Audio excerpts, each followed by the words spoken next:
Homeopathy மருத்துவம். இன்று நாம் பார்க்க போவது வெண்குஷ்டம். அதாவது வெள்ளை தழும்பாக விழுந்துக்கிட்டு இருக்கோம். அது ஆறுவதற்கு ஹோமியோபதியில் நல்ல மருந்து உண்டு. நீங்கள் குறித்து கொள்ளுங்கள். ஆர் சல்ஃப் ஃப்ளவர் அப்படிங்கிற ஒரு மருந்து இருக்குது.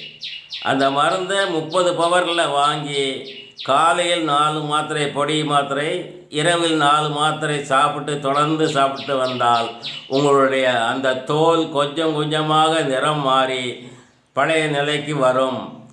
வெண்குஷ்டம் என்பது ஒரு நோய் கிடையாது. தோலில் ஒரு சத்து குறையாக இருக்குது, அதனால வருது. அது கொஞ்சம் கொஞ்சமாக அந்த சத்து ஊட்டும் போது அந்த கிருமிகள்லாம் அப்படி கொஞ்சம் கொஞ்சமாக விலகி அது நார்மல் நிலைக்கு வரும். ஆனால் கொஞ்சம் கூடுதல் நாளைக்கு மருந்து சாப்பிட வேண்டியிருக்கும். ஆகவே இந்த மருந்தை பயன்படுத்தி நீங்கள் சுகமாக வாழ வேண்டுமாறு கேட்டுக்கொள்கிறேன்.